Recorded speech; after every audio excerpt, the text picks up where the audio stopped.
എത്തിപ്പിടിച്ചുകൊണ്ടാണ് V D Satheesan സംസാരിച്ചത്.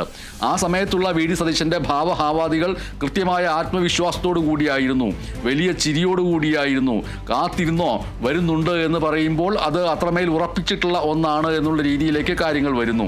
ഒപ്പം തന്നെ വി ഡി സതീശൻ എന്ന് പറയുന്ന പ്രതിപക്ഷ നേതാവായിട്ടുള്ള തൻ്റെ ഔദ്യോഗിക വസതിയിലേക്ക് രാഹുൽ മാങ്കൂട്ടത്തിൻ്റെ മുഖചിത്രം ഒട്ടിച്ചു വെച്ച ഒരു പോസ്റ്ററുമായി ഒരു വിത്തുകാളയെയും കൂട്ടിക്കൊണ്ട് യുവമോർച്ച പ്രവർത്തകർ വന്നിട്ടുണ്ടെങ്കിൽ ആ കാളയെ അവിടെ തന്നെ കെട്ടി നിർത്തിക്കോ, അഴിച്ചുവിടരുത്, പകരം ആവശ്യം വരും. അത് BJPയുടെ സംസ്ഥാന അധ്യക്ഷൻ രാജീവ് ചന്ദ്രശേഖറിൻ്റെ വീട്ടിലേക്ക് എഴുന്നള്ളിക്കേണ്ടി വരും ആ വിത്തുകാളയെ എന്ന് പറയുമ്പോൾ BJPക്ക് അകത്തുള്ള ആർക്കൊക്കെയോ എതിരെ ഉയരാൻ സാധ്യതയുള്ള, പുറത്ത് ഇതുവരെ വന്നിട്ടില്ലാത്ത, അല്ലെങ്കിൽ പകുതി മാത്രം പുറത്ത് വന്നിട്ടുള്ള, അല്ലെങ്കിൽ അധികം വേവാത്ത ഒരു ലൈംഗിക ആരോപണം അത് പൂർണ്ണമായും വേവിച്ച് പുറത്തെടുത്ത് കൊണ്ടുവരാൻ കഴിയുന്ന രീതിയിൽ ഉണ്ട് എന്നാണോ, അല്ലെങ്കിൽ രാജീവ് ചന്ദ്രശേഖരനെതിരെ തന്നെ എന്ന് പറയാവുന്നതാണോ ഒന്നും വ്യക്തമല്ലാത്ത രീതിയിലാണ് പറഞ്ഞിട്ടുള്ളത്. ഒപ്പം തന്നെ CPMന്റെ ഭാഗത്തു നിന്നും അത്തരത്തിലുള്ള നിരവധി കാര്യങ്ങൾ, ഞെട്ടിപ്പിക്കുന്ന ഒരു കാര്യം പുറത്തു വരാനുണ്ട് എന്ന് സൂചിപ്പിക്കുകയും ചെയ്തിരിക്കുന്നു. സ്വാഭാവികമായിട്ടും ആ ഞെട്ടിപ്പിക്കുന്ന വാർത്ത എന്താണ് എന്നറിയാൻ ഒരു വിഭാഗം ജനത്തിന് താല്പര്യമുണ്ടായിരിക്കും. കേരളം മൊത്തം ആകാംക്ഷയോടുകൂടി കാത്തിരിക്കുന്നെന്ന് പറയാൻ കഴിയില്ല. കാരണം അത്തരം കാര്യങ്ങൾ സ്വാഭാവികമായിട്ടും പുറത്തു വരേണ്ട ഒന്നാണ്.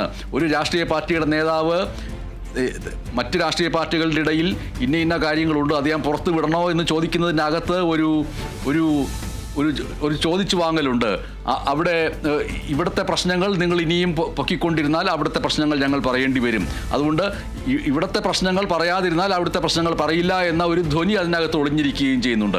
അപ്പോൾ ഈ ഞെട്ടിക്കുന്ന വാർത്തകൾ വരാനുണ്ട് എന്ന് വി ഡി സതീശൻ പറയുമ്പോൾ അതിനകത്ത് ഒരു സ്ത്രീവിരുദ്ധതയുണ്ട് എന്ന് കൂടി ചിലരും വിശദീകരിക്കുന്നുണ്ട്. അതിൻ്റെ ഏറ്റവും പ്രധാനപ്പെട്ട കാര്യം എന്ന് പറയുന്നത് രാഹുൽ മാങ്കൂട്ടത്തിനെതിരായിട്ടുള്ള ആരോപണം വരികയും അത് പ്രധാനപ്പെട്ട ചർച്ചാ വിഷയമാക്കുകയും അത് വിവാദമാക്കുകയും അതേക്കുറിച്ചുള്ള ചോദ്യങ്ങൾ പ്രതിപക്ഷവും BJPയും ചോദിക്കുകയും ചെയ്യുന്നതിലെ അസ്വസ്ഥത കൊണ്ടാണ് അപ്പുറത്തുള്ള ഞെട്ടിക്കുന്ന ചില കാര്യങ്ങൾ പറയേണ്ടി വരുമെന്ന് പറയുന്നത്. അതല്ലാതെ രാഹുൽ മാങ്കൂട്ടത്തിൻ്റെ വിഷയം ഉയർന്നു വന്നില്ല എങ്കിൽ തന്നെയും ഉത്തരവാദിത്തമുള്ള ഒരു രാഷ്ട്രീയ കക്ഷിയുടെ നേതാവ് എന്നുള്ളതിലേക്കും പ്രതിപക്ഷ നേതാവ് എന്നുള്ളതിലേക്കും എതിർ പാർട്ടികളിലുള്ള പ്രശ്നങ്ങൾ അത് സ്വാഭാവികമായിട്ട് സ്ത്രീകൾക്കെതിരെ അതിക്രമങ്ങൾ നടത്തിയിട്ടുണ്ടെങ്കിൽ അത് പുറത്തു പറയേണ്ട ദൗത്യം പ്രതിപക്ഷ നേതാവിനുണ്ട്.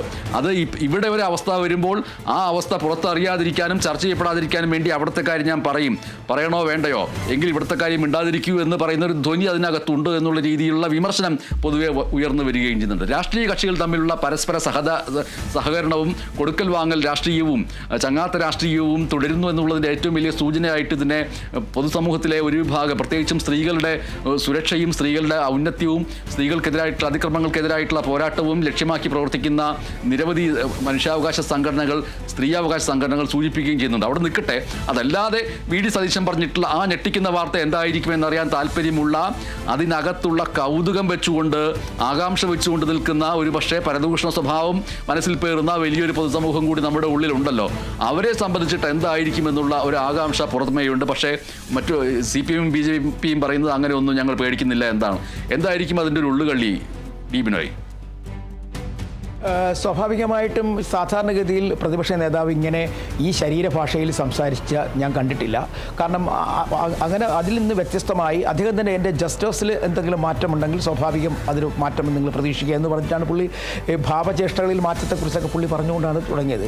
ഇതിനകത്ത് പുള്ളിയെ അസ്വസ്ഥനാക്കുന്ന ഒന്ന് രണ്ട് കാര്യങ്ങളുണ്ട്. കാരണം രാഹുൽ മാങ്കൂട്ടത്തിനെതിരെ BJP തുടങ്ങി വെച്ച സമരങ്ങളെല്ലാം തന്നെ വല്ലാത്ത തരത്തിൽ പ്രതിപക്ഷ നേതാവിനെ നേരെ വല്ലാതെ അസ്വസ്ഥനാക്കിയിരുന്നു. പ്രത്യേകിച്ചും രാഹുൽ മാങ്കൂട്ടത്തിൻ്റെ പേരിൽ ആദ്യ ആരോപണം വരുമ്പോൾ കോഴിയുമായി പാലക്കാട് നടത്തിയ മാർച്ച്, അതേ തുടർന്ന് അത് 2 ദിവസം കഴിഞ്ഞപ്പോഴേക്കും തൃശ്ശൂരിൽ മഹിളാ മോർച്ച പ്രവർത്തകർ തൊട്ടിൽ കെട്ടി നടത്തിയ മാർച്ച്, അതിനെല്ലാം ഉപരിയായി ഈ വിത്തുകാളയുമായിട്ട് പ്രതിപക്ഷ നേതാവിൻ്റെ വീട്ടിലേക്ക് നടത്തിയ മാർച്ച്, ഇതൊക്കെ തന്നെ പുള്ളിയെ, കാരണം ഇതിനകത്തൊരു ഈ അശ്ലീല ചൊവ്വ ഇല്ലെങ്കിൽ പോലും വല്ലാതെ പുള്ളിയെ അസ്വസ്ഥനാക്കിയിരുന്നു. അതിനുശേഷം പുള്ളിക്ക് കിട്ടിയിട്ടുള്ള ചില രഹസ്യ വിവരങ്ങൾ, BJP നേതാക്കന്മാർക്കെതിരെയുള്ള രഹസ്യ വിവരങ്ങൾ, അതിൻ്റെ കൂടെ ഒരു കാര്യം കൂടി ചേർത്ത് പറയാം.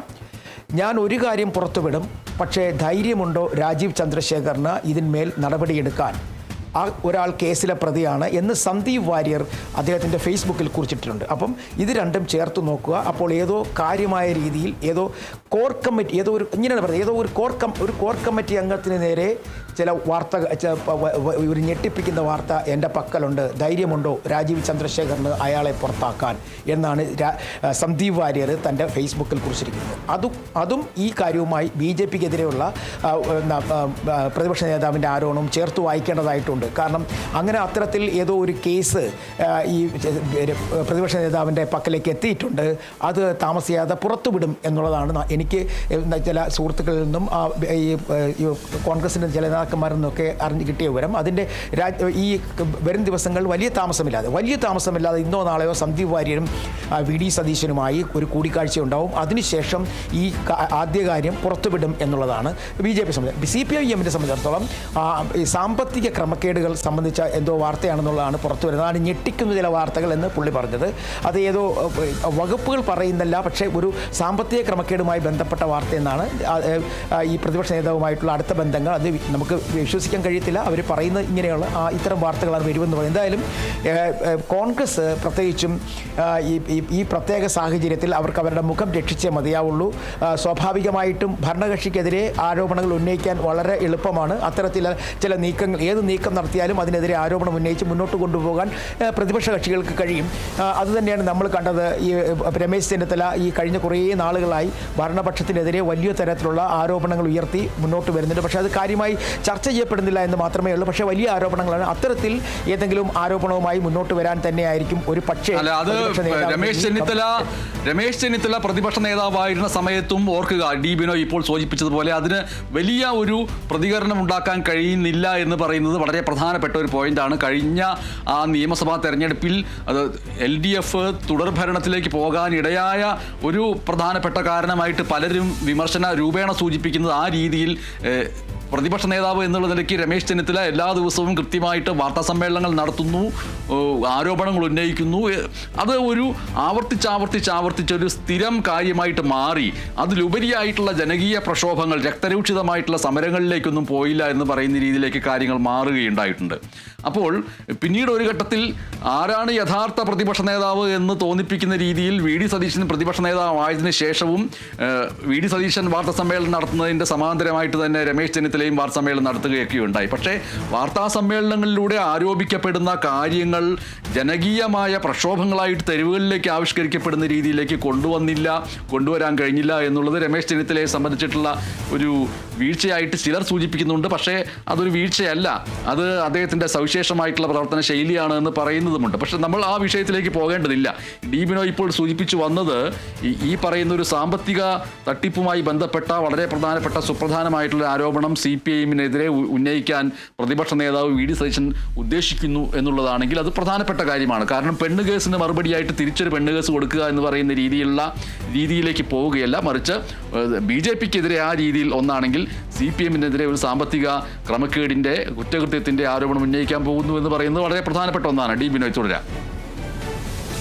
അല്ല, അദ്ദേഹത്തിൻ്റെ ആ വാക്കുകൾ ഞെട്ടിക്കുന്ന ഒരു വാർത്ത, കേരളം ഞെട്ടും എന്നൊക്കെ പറയുമ്പോൾ അതിൻ്റെ അർത്ഥം ഈ വാർത്തയുമായി ബന്ധപ്പെട്ട് അല്ലെങ്കിൽ ആരോപണം ആർക്കെതിരെ ഉന്നയിക്കുന്ന ആളാരാണോ അയാളുടെ ഒരു മുഖം, അതുമായി ബന്ധപ്പെട്ട് അയാൾ നടത്തിയിട്ടുള്ള അഴിമതി ഒരുപക്ഷെ കേരളം പ്രതീക്ഷിക്കാത്ത ഒരാളുടെ ഭാഗത്തു നിന്നായിരിക്കാം, അല്ലെങ്കിൽ ഒരു നേതാവിനെതിരെ ആയിരിക്കാം ഈ പ്രതിപക്ഷ നേതാവിൻ്റെ വിരൽ ചൂണ്ടൽ എന്ന് വേണമെങ്കിൽ നമുക്ക് വിലയിരുത്താൻ കഴിയും.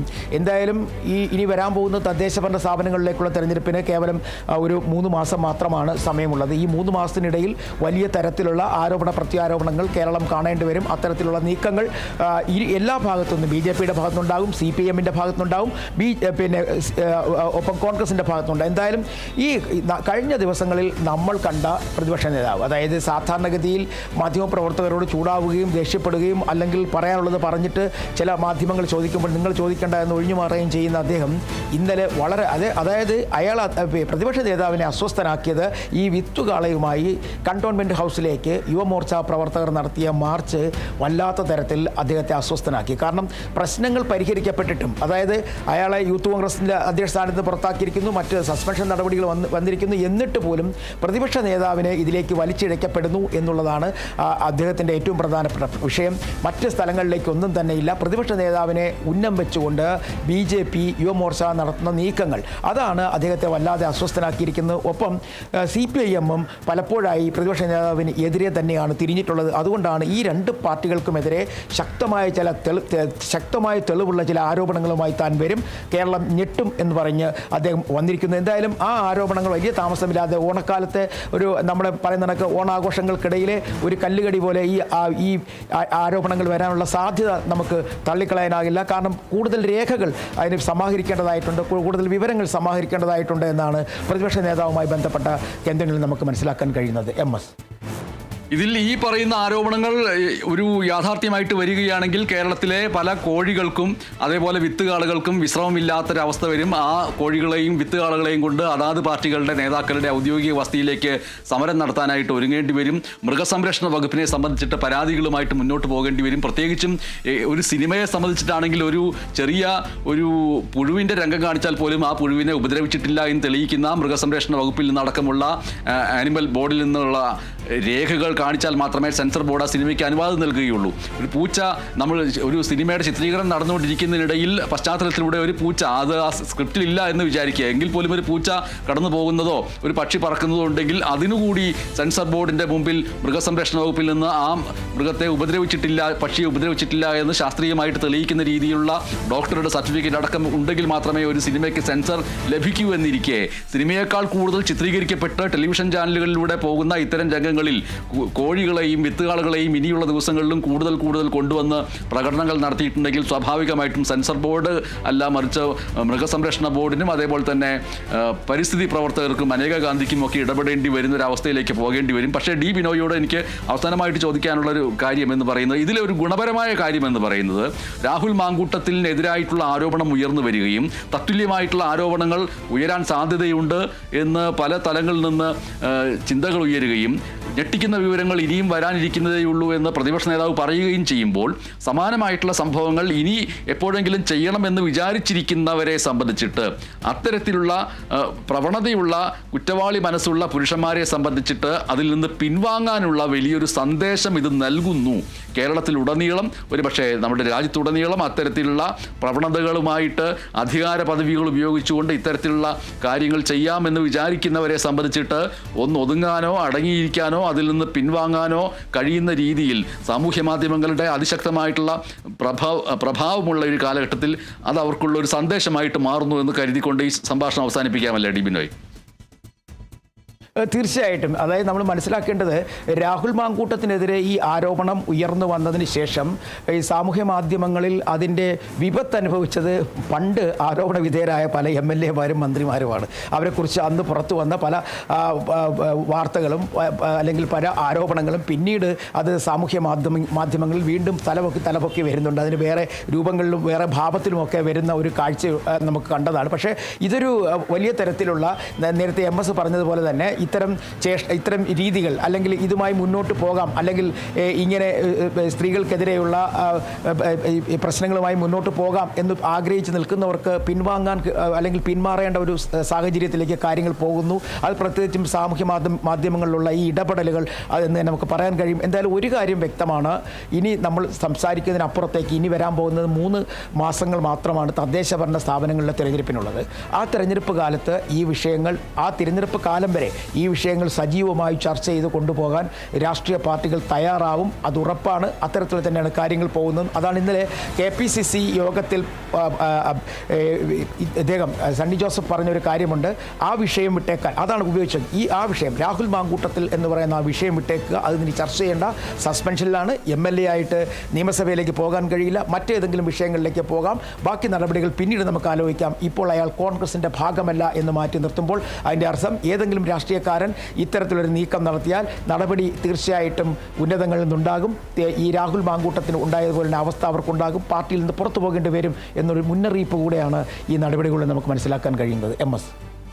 ശരി ഡി ബിനോയ്.